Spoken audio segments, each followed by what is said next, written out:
Hello students, let's solve today a very good problem of probability from yellow book, that is advanced problems in algebra, right? काफी अच्छा question है, तो you just go through it, है ना? Pause the video, attempt the problem, then look at the solution. Okay, let me come to the solution directly. Man can take, there are four possibilities: forward, backward, left, right. Now I want, after 9 steps, he is just 1 step away from the starting point. तो मानते हैं इसमें possibilities बनेंगे कि sir आपके 9 steps में left, right, forward, backward, in total I must be only 1 step away from the original position, right? तो मैं जस्ट एक एग्जांपल कोट कर रहा हूं कि sir left, right, backward, forward, इनमें से कोई दो तो सेम होंगे, मतलब just for example 0 left 0 right, ठीक, 5 फॉरवर्ड 4 बैकवर्ड। तो मानते हो ये जो मैंने एग्जांपल बोला, इसमें तुम फील कर पा रहे हो कि सर जिस पोजीशन पर मैन है finally he will be only 1 step away from that position, ठीक। अब तुम सोच पा रहे होगे कि सर ऐसे तो बहुत सारे केसेस बनेंगे, तो जो लोग थोड़ा जनरलाइज सोचते हैं वो लोग कैसे करेंगे कि sir let's take left, right, forward, backward. तो एज यू सेड कि कोई दो तो सेम होंगे, लेफ्ट और राइट या फॉरवर्ड बैकवर्ड, है ना? कोई एक पेयर इक्वल स्टेप्स लेगा। तो लेट्स टेक कि सर दिस टेक के स्टेप, दिस ऑल्सो टेक के step. Now out of forward backward one is 1 more then the other. तो मैं मान लेता हूं कि सर फॉरवर्ड जो है वो बैकवर्ड से 1 स्टेप ज्यादा है। तो टोटल 9 थे ना, तो अभी I am left with 9 minus 2k। तो यार थोड़ी सी छोटी सी गणित लगाओ तो you will get to know कि sir forward is 5 minus k, backward is 4 minus k, है ना? दोनों का डिफरेंस 1, ठीक। Forward is 1 more. अब अगर मैं इस केस की बात करूं तो नंबर ऑफ वेज तो तुम मुझे फट से बता दोगे कि सर तो बहुत सिंपल है, 9 फैक्टोरियल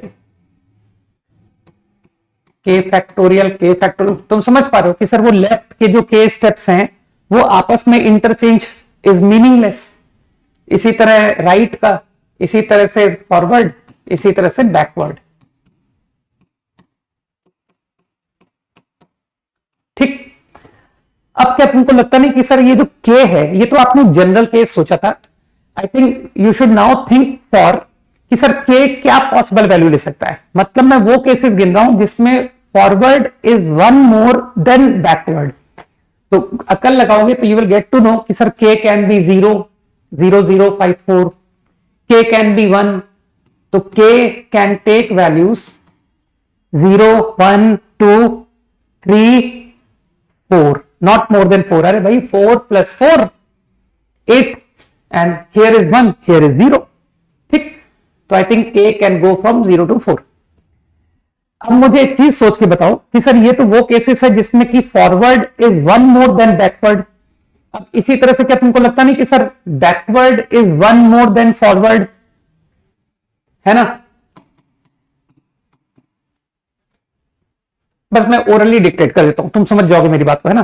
कि sir forward backward is 1 more than forward, या फिर कि sir forward and backward are equal but left is 1 more than right, या right is 1 more than left.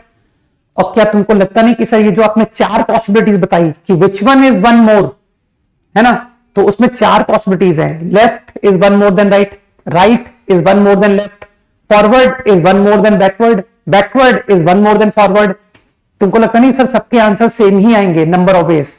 तो I guess you will understand these are the number of ways in which one person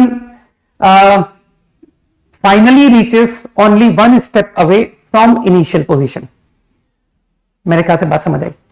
अब total veg कि sir total veg तो बिल्कुल आसान है कि तुमको 9 स्टेप लेना है ना, तो हर स्टेप के पास 4 चॉइस है, forward, backward, left, right, 4 ways 4 की पावर 9। अब यार ये थोड़ा सा कैलकुलेशन प्रॉब्लम है, तुमको के को वैल्यू दे दे करके वैल्यू निकाल के जोड़ना पड़ेगा। ठीक है, तो जो मुझे याद है आंसर, कि आंसर इसका फाइनली आता है डी। ओके, चलो, तो आई एम श्योर कि such problem sessions are going to help you a lot, है ना। और इस प्रॉब्लम सेशन को देखने के बाद में खाली ये एक सवाल से तुम्हारा थोड़ी कुछ हो जाएगा, इससे तुमको एक मोटिवेशन मिलेगा कि सर मुझे ऐसे और भी बहुत सारे सवाल करने हैं, और फिर तुम घर पे मोटिवेट होकर के अच्छे सवाल सॉल्व करना शुरू कर दोगे, है ना। एंड आई एम श्योर कि तुम एक अच्छे रिजल्ट के साथ जेईई एडवांस में आओगे, राइट। Okay, bye.